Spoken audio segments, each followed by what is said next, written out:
Hello बच्चों, welcome to quiz education. मेरा नाम है दीप्यमान। आज मैं आ गया हूँ आप लोगों के लिए एक शानदार सा क्लास लेकर। लास्ट क्लास में हम लोग ने पढ़ा था Faraday's first law of electrolysis. बच्चों, मैंने आपको कहा था कि फेराडे जी जो है इनके ना दो लॉ है और इलेक्ट्रोलाइसिस के ना दो लॉज रिलेटेड होते हैं यूजुअली, और बहुत सारे हैं लेकिन ये ज़्यादा इंपॉर्टेंट है, इसको हम लोग डिस्कस करेंगे। तो फर्स्ट लॉ हम लोग ने लास्ट क्लास में डिस्कस करा था बच्चों। इस क्लास में हम लोग फेराडे का सेकेंड लॉ डिस्कस करेंगे। ठीक है बच्चों, फुल कंसंट्रेशन से आप लोग सुनिएगा। ठीक है, देखते हैं इसमें है क्या। तो जो फर्स्ट लॉ है, फर्स्ट लॉ में हम लोग ने क्या पढ़ा था कि जो मास है ना, जो इलेक्ट्रोड है, इलेक्ट्रोड में जो मास डिपॉजिट होता है और जो चार्ज इधर फ्लो करता है, वो चार्ज और ये मास दोनों क्या है बच्चों, प्रोपोर्शनल है। और अगर हम लोग प्रोपोर्शनलिटी सिंबल को हटा के अगर हम लोग इक्वल बिठाते हैं तो क्या आ जाता है, प्रोपोर्शनलिटी कांस्टेंट आ जाता है। तो यहाँ पे प्रोपोर्शनलिटी कांस्टेंट तो आएगा नहीं, यहाँ पे आ जाएगा आपका इलेक्ट्रोकेमिकल इक्विवेलेंट, जो कि जिसका जो का मतलब है ग्राम पर कूलम। कूलम कहाँ से आ गया बच्चों, क्योंकि चार्ज फ्लो हो रहा है। ग्राम कहाँ से आ गया बच्चों, क्योंकि मास डिपॉजिट हो रहा है। Alright, I hope the concept is very clear. ठीक है, तो फर्स्ट लॉ यही था। तो सेकेंड लॉ आज हम लोग डिस्कस करेंगे कि फेराडे जी जो है उनका सेकेंड लॉ है क्या। ठीक है,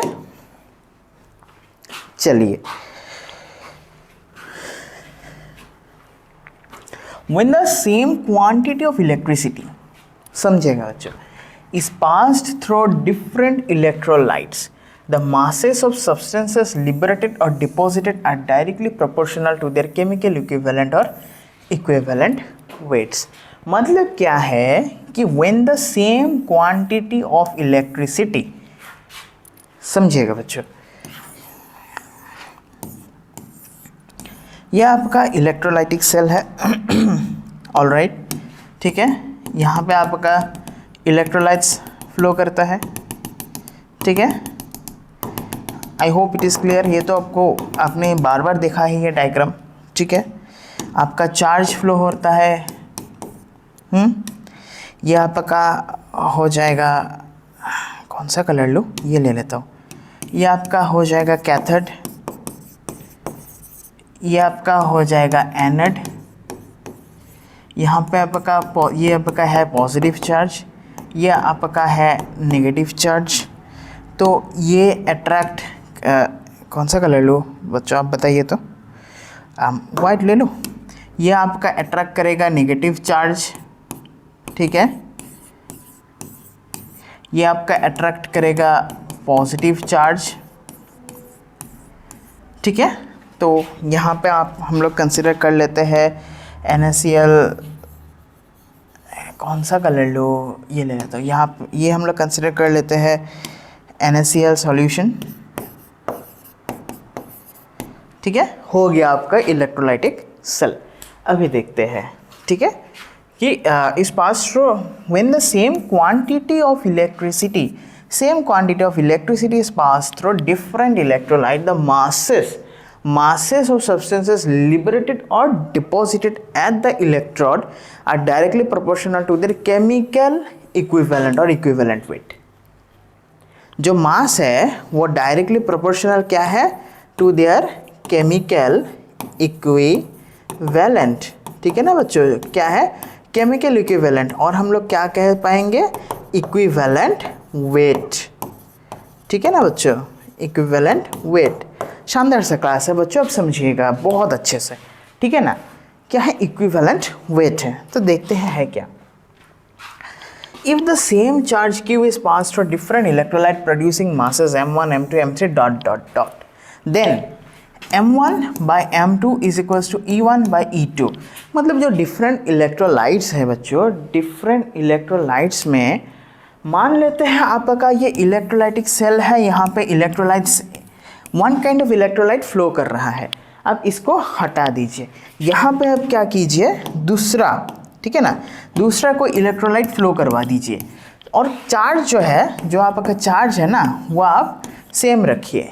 तो क्या कह रहा है, जो मास डिपॉजिट होता है, जो इलेक्ट्रोड्स में ही तो मास डिपॉजिट होता है ना, जो इलेक्ट्रोड्स में मास डिपॉजिट होता है वो क्या है ना, इस फॉर्म में रहेगा, proportional to their equivalent weights, मतलब m1/m2 is equal to E1/E2। देखिए m1 m2 क्या है, मासेस ऑफ सब्सटेंसेस प्रोड्यूस मतलब क्या है बच्चों, जो आपका इलेक्ट्रोड्स में रहता है, that is the masses of substances produced.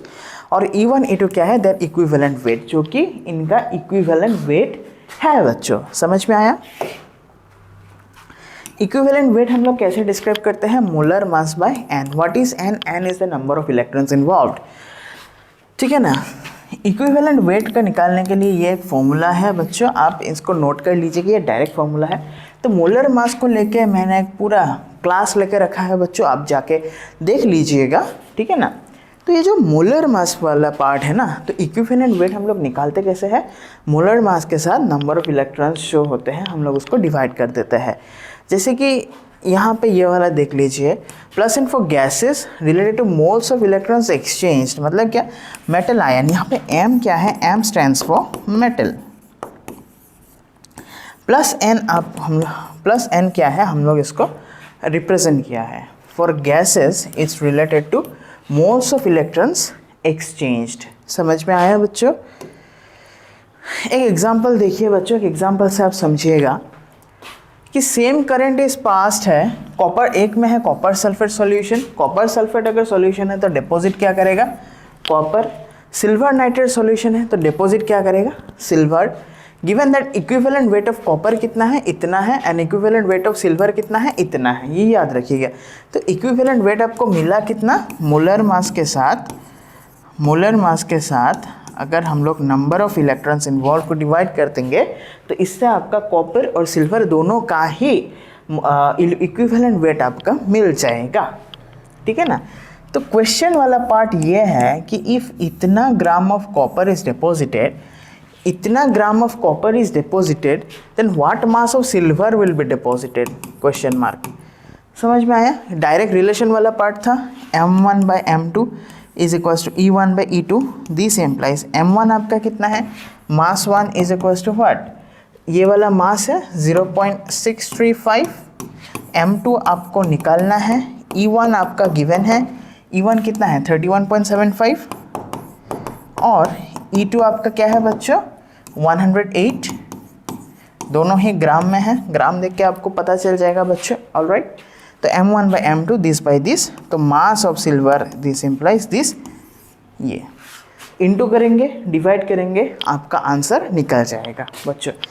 समझ में आया बच्चों? I hope the class is clear. तो इसी के साथ बच्चों इस क्लास को यहीं पे ख़त्म करते हैं, मिलते हैं नेक्स्ट क्लास में। तब तक के लिए पढ़ाई करते रहिएगा बच्चों। डाउट्स है, कन्फ्यूजन है, कमेंट सेक्शन में लिख दीजिएगा, जितना हो सके क्लियर करने का कोशिश करेंगे। ठीक है बच्चों, थैंक यू।